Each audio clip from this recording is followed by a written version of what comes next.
2021 সালে বাংলাদেশের আমদানি কমে যাওয়া ও রেমিটেন্স বাড়ার কারণে বৈদেশিক মুদ্রার রিজার্ভ রেকর্ড পরিমাণ $48 বিলিয়ন উঠেছিল। তবে 2022-23 সালে বিশ্ববাজারে পণ্যমূল্য বেড়ে যায়। তখন আমদানি ব্যয় বাড়ার কারণে রিজার্ভ দ্রুত কমতে শুরু করে। 2024 সালের মাঝামাঝি বাংলাদেশের রিজার্ভ $20 বিলিয়নেরও নিচে নেমে যায়।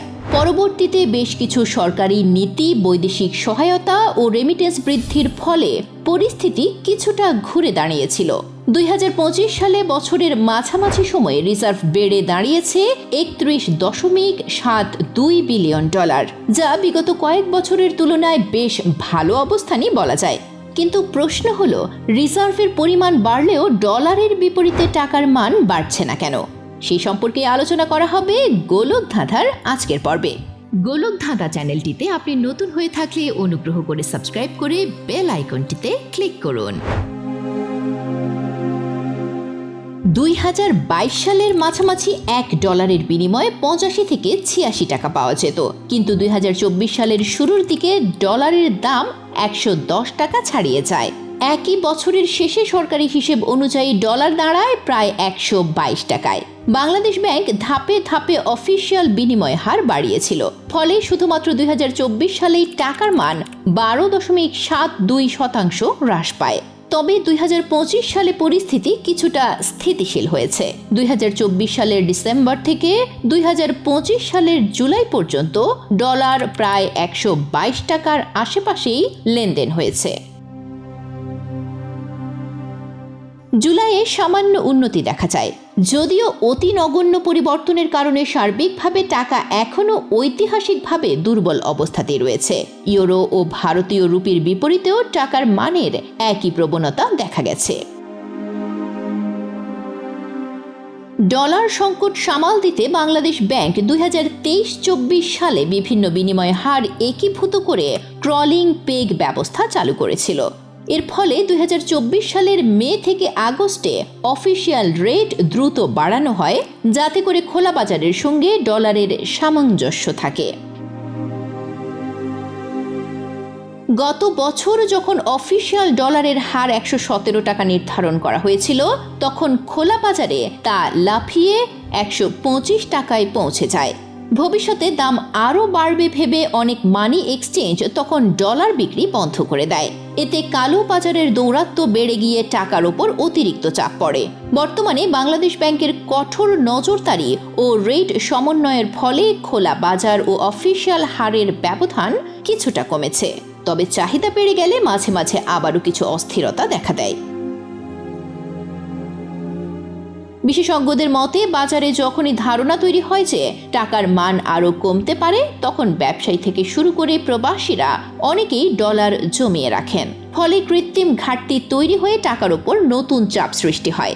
বাংলাদেশের বৈদেশিক মুদ্রার রিজার্ভ সাম্প্রতিক সময়ে আবারও বেড়েছে, কিন্তু তারপরও টাকার মান আগের মতো শক্তিশালী হয়নি। এর কারণ খুঁজতে গেলে দেখা যায় এর পেছনে বেশ কয়েকটি আন্তঃসম্পর্কিত বিষয় রয়েছে। 2022-23 সালের বড় অর্থনৈতিক ঘাটতি সামাল দিতে সেই সময় রিজার্ভ থেকে বিপুল পরিমাণ অর্থ খরচ করা হয়েছিল, যার ফলেই মূলত টাকার ব্যাপক অবমূল্যায়ন হয়। তখন থেকেই টাকার উপর বাজারের আস্থা কমে যায়।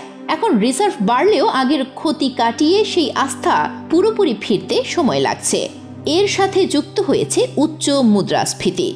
বহু বছর পরে দেশে মুদ্রাস্ফীতি 2 অঙ্কে উঠে গেছে, যার ফলে টাকার প্রকৃত ক্রয় ক্ষমতা আগের তুলনায় অনেক কম। বাংলাদেশ ব্যাংক সুদের হার বাড়িয়ে কিছুটা নিয়ন্ত্রণে আনলেও তা এখনও লক্ষ্যমাত্রার ওপরে রয়ে গেছে। ফলে ডলারের বিপরীতে টাকার বিনিময় হার এখনও শক্ত হয়নি। বাজারের আস্থা ও মনস্তত্ত্ব এখানে গুরুত্বপূর্ণ বিষয়। রাজনৈতিক অনিশ্চয়তা ও বৈশ্বিক অস্থিরতায় অনেকেই ডলার বা স্বর্ণকে নিরাপদ ভেবে টাকা জমানো থেকে সরে গেছেন। এর ফলেও টাকার উপর কৃত্রিম চাপ তৈরি হয়েছে। একই সময়ে রিজার্ভের মান নিয়েও প্রশ্ন আছে। বর্তমান সময়ে মোট রিজার্ভ বেশ বড়সড় দেখা গেলেও এর একটি অংশ হলো ঋণ বা স্বল্প মেয়াদী চুক্তিভিত্তিক অর্থ, যা পুরোপুরি ব্যবহারযোগ্য নয়। বর্তমানে রিজার্ভের পরিমাণ মোট 30 বিলিয়ন ডলারের উপরে দেখালেও বাস্তবে নিট রিজার্ভ রয়েছে 25 থেকে 26 বিলিয়ন ডলারের মধ্যে। অন্যদিকে নীতি নির্ধারকেরাও ইচ্ছাকৃতভাবেই টাকার মান কিছুটা দুর্বল রেখেছে, যাতে করে রপ্তানিকারকরা বাড়তি সুবিধা পায়। এর ফলে 2024-25 অর্থ বছরে রপ্তানি আয় 8.6% বেড়ে প্রায় 48.33 বিলিয়ন ডলারে পৌঁছেছে। তার মানে রিজার্ভ বেড়েছে ঠিকই, কিন্তু টাকার দর ইচ্ছাকৃতভাবে মাঝামাঝি স্তরে রাখা হয়েছে। সব মিলিয়ে অতীতের ঘাটতির চাপ, উচ্চ মুদ্রাস্ফীতি, বাজারের আস্থা সংকট, রিজার্ভের গুণগত সীমাবদ্ধতা এবং নীতিগত কারণে টাকা এখনও শক্ত অবস্থায় ফিরতে পারেনি। বাংলাদেশ ব্যাংক ও সরকার গত 2 বছরে একযোগে বেশ কয়েকটি পদক্ষেপ নিয়েছিল। সবচেয়ে বড় পদক্ষেপ ছিল মুদ্রানীতি কঠোর করা। 2024 সালে নীতিগত সুদের হার কয়েক ধাপে বাড়িয়ে শতকরা 10% নেওয়া হয়, যার ফলে ঋণ ব্যয়বহুল হয়ে যায় এবং ব্যক্তিগত খাতের ব্যয় ও আমদানির চাহিদা কমে যায়। পাশাপাশি বাজার থেকে অতিরিক্ত টাকা টেনে নেওয়া হয়, যাতে অযথা ডলার কেনাবেচার উপর চাপ না পড়ে। সেই সাথে বিনিময় হারেও আনা হয় বেশ কিছু সংস্কার। পুরনো স্থির বিনিময় হার ব্যবস্থার পরিবর্তে বাংলাদেশ ব্যাংক ধাপে ধাপে আংশিক ভাসমান হার চালু করে। 2024 সালের মাঝামাঝি ক্রলিং পেগ ব্যবস্থায় প্রতিদিন সামান্য করে ধীরে ধীরে ডলারের দাম 110 থেকে 120 টাকার উপরে ওঠানো হয়। অন্যদিকে বৈদেশিক মুদ্রার চাপ কমাতে আমদানি নিয়ন্ত্রণ ও ভর্তুকি সমন্বয় করা হয়। জ্বালানি তেলের ভর্তুকি কমানো, বিলাসপণ্য ও গাড়ি আমদানিতে কঠোর এলসি মার্জিন আরোপ করা এবং এরকম আরও বেশ কিছু কারণে 2023-24 অর্থ বছরে আমদানি ব্যয় 11% কমে যায়। রাজস্ব ও বাজেট ব্যবস্থায় নেওয়া হয় সংযমী নীতি। অপ্রয়োজনীয় উন্নয়ন ব্যয় কমানো, ভর্তুকি হ্রাস, আমদানি শুল্ক ও ভ্যাট থেকে রাজস্ব বাড়ানোর পাশাপাশি IMF, বিশ্বব্যাংক ও ADBর কাছ থেকে প্রায় 5 বিলিয়ন ডলারের সহায়তা নেওয়া হয়, যার ফলে মূলত রিজার্ভে ইতিবাচক প্রভাব পড়ে। সবশেষে প্রবাসী আয়ের প্রবাহ বাড়াতে 2.5% প্রণোদনা চালু করা হয়।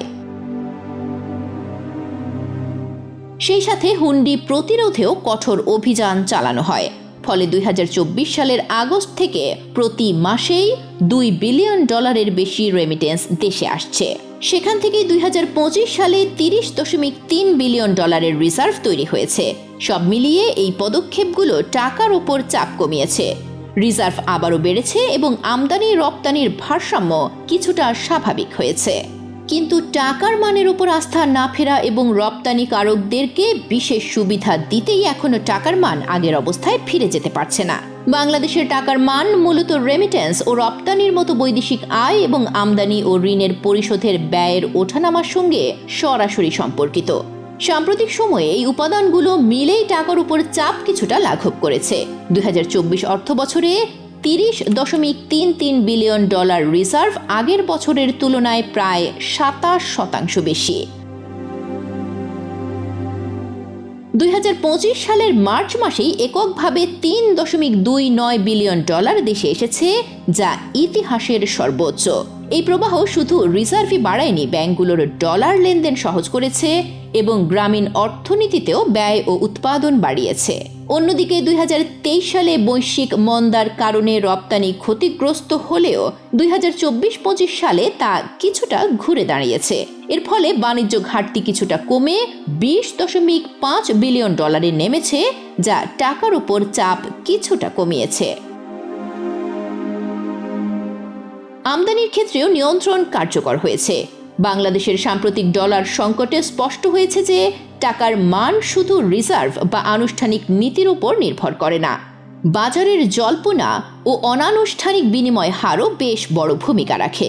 2022-23 সালে ব্যাংকে ডলার না পেয়ে আমদানিকারক ও ভ্রমণকারীরা খোলা বাজারে ডলারের জন্য ঝুঁকে পড়ে।